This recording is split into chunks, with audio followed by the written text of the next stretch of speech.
Bem-vindos à terceira parte da Arte da Guerra, desta vez para pedir ao embaixador que nos fale de um tema histórico. É um tema, a história não é, salvo quando é necessário, não é um tema que nos tenha preocupado em demasia, uma vez que é da atualidade que a Arte da Guerra costuma falar. Mas desta vez propusemos ao embaixador que nos fale um pouco daquilo que aconteceu há 30 anos, exatamente no dia 13 de setembro de 1993, que foi a assinatura dos acordos de Oslo com o beneplácito dos Estados Unidos, de Bill Clinton, entre Israel e a Palestina.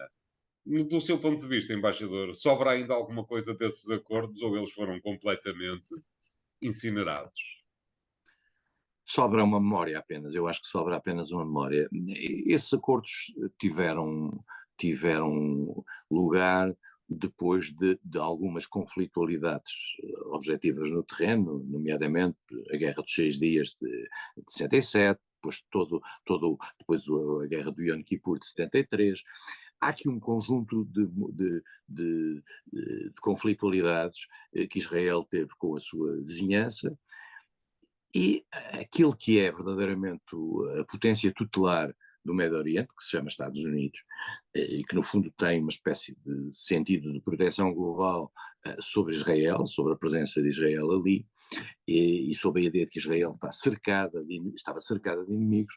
Os Estados Unidos acharam que deviam fazer algumas iniciativas e, digamos, nas Nações Unidas, embora estivéssemos em tempos de Guerra Fria, como bem dizer, foi possível aprovar, por uma iniciativa inglesa, mas manifestamente também apoiada por todos, por unanimidade, a resolução 242, que é uma resolução que, no fundo, desenha aquilo que é o possível acordo ali na zona, do respeito pela criação de dois Estados, etc. Teríamos aqui 4 horas, e eu não tenho os dados todos, para fazer, digamos, o historial daquilo que tem sido a situação da relação entre Israel e a Palestina. Desde a criação da Autoridade Palestiniana, que passou digamos, de uma mera entidade terrorista, como era vista por Israel e também por muitos países ocidentais, até porque tinham muitas atividades que tinham essa natureza. O terrorismo foi utilizado no passado por várias entidades, inclusivamente por parte de Israel. Eu dormi no Hotel King David com o Dr. Mário Soares em 1995, que tinha sido bombardeado pelo Menahem Begin, à frente de uma estrutura terrorista, digamos, judaica. E também devo dizer já agora que no dia seguinte almocei com Yitzhak Rabin, com o Dr. Mário Soares, e no dia seguinte estávamos a jantar com Arafat quando Yitzhak Rabin foi morto. Isto no dia 5 de outubro, no dia 5 de novembro de 1995. E portanto estamos a falar de 2 anos depois dos acordos que o António trouxe hoje aqui à colação. Havia um sentido de otimismo muito grande. A União Europeia comprometeu-se nessa altura para atuar em favor dos acordos. Israel e os Estados europeus e ocidentais procuraram estimular uma ligação bilateral a cada um dos países árabes. Isso foi possível fazer com exceção da Síria, porque Israel também não desocupava os Montes Golã, que eram propriedade território sírio, e a Síria só 2 anos depois é que veio a apoiar os acordos de Oslo. Oslo I, que é assinado, digamos, em Washington, Oslo II, que é assinado em Taba, no Egito, 2 anos depois. A Síria só reconhece condicionalmente em 97 esses mesmos acordos. Parecíamos que estávamos num grande caminho. Eu recordo, já agora que estamos a falar de história, vou contar uma história para a história. Eu Claro, por recordo da favor. conversa com Yitzhak Rabin e com Shimon Peres, Mário Soares e eu era o representante do governo português ali, era o único membro do governo que ali estava. Tinha acabado de tomar posse uma semana antes, e Rabin e Shimon Peres pedem-nos para nós convencermos a União Europeia a financiar a autoridade palestiniana e a desenvolver a faixa de Gaza e a tirar das condições terríveis de vida as pessoas que viviam na faixa de Gaza. Isto era um pedido concreto, ouvido da boca de Rabin.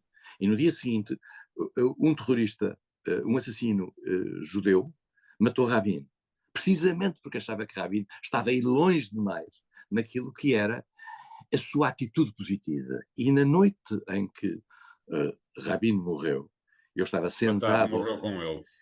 eu estava sentado ao lado, à esquerda dele, o Dr. Mário Soares estava sentado à direita dele, num jantar em Gaza. Eu vi a cara de Arafat completamente destruído com a circunstância por ter percebido, porque ele percebeu que estava ali, era o princípio do fim do processo de paz. Costuma-se dizer que Arafat teve depois várias oportunidades, com Ehud Barak, etc., para resolver a questão. E dizia-se esta frase, que é uma frase terrível, que no fundo funcionava contra Arafat, dizia-se: Arafat nunca perde uma oportunidade para perder uma oportunidade. Porquê? Porque Arafat tinha muito medo, ao que parece, da chamada Rua Árabe, isto é, dos movimentos mais à esquerda.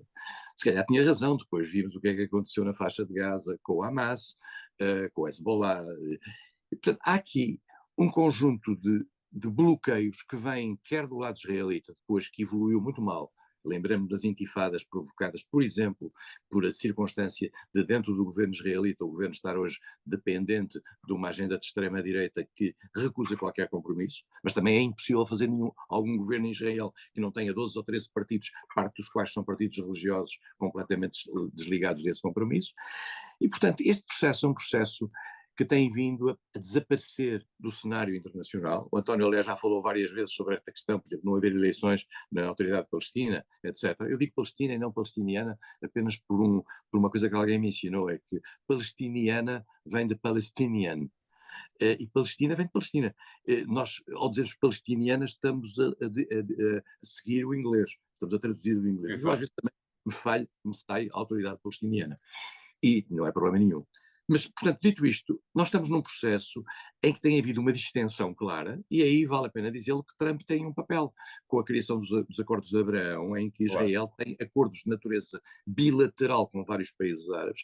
Porque também convém dizer uma coisa, é que numa certa altura o único fator que unia os países árabes era o ataque a Israel. E a partir do momento em que as coisas são, digamos, desvitalizadas por uma relação de natureza bilateral que é fomentada com Israel, digamos, esse acordo de natureza global desaparece. E, portanto, cada país árabe tem uma relação específica com Israel. E isso é bom para Israel, porque, porque, Claro. porque, porque retira-lhe a pressão da natureza global. Agora, aquilo que se passa em Gaza e na faixa ocidental do Jordão, e aí particularmente com os colonatos contrários a todas as resoluções das Nações Unidas, não só a 242, mas também a 338, E onde acaba, vive o Ministro da Segurança, por sinal. acaba por, digamos, ser um desafio àquilo que são os acordos e as resoluções das Nações Unidas. E disse, mas as resoluções Unidas valem o que valem. Não, mas é que acontece o seguinte, isto é que é, digamos, o auge da hipocrisia internacional. As resoluções das Nações Unidas só são aprovadas se tiverem o acordo dos 5 membros permanentes do Conselho de Segurança. Acordo esse positivo ou pela abstenção. Portanto, qualquer membro permanente do Conselho de Segurança devia, à partida, ser favorável à implementação daquilo que deixou aprovar. Mas nós temos percebido que os Estados Unidos não querem forçar Israel a cumprir aquilo que eles próprios determinaram que se cumprisse. Estamos aqui numa zona de hipocrisia, num terreno de hipocrisia.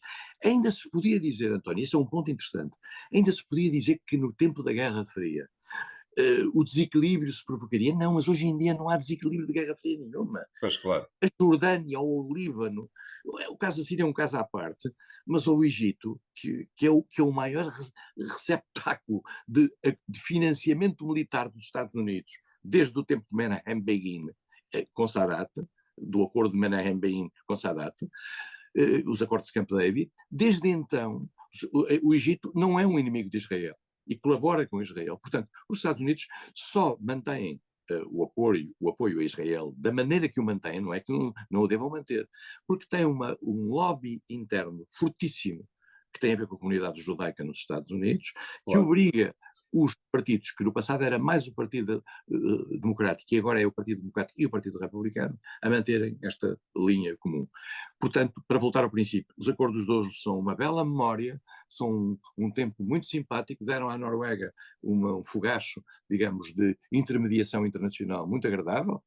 É na Noruega que é entregue o Prémio Nobel da Paz, que aliás foi entregue, vale a pena lembrá-lo, a Arafat e a Yitzhak Rabin, e portanto estamos neste momento num tempo em que tudo isso é história. Obrigado, embaixador. Eu recordo que tudo isto é história e que é absolutamente impossível perceber a atualidade sem se saber história. Continuem a seguir o programa nas redes sociais do Jornal Económico, onde encontram os podcasts respectivos. Obrigado e até a próxima.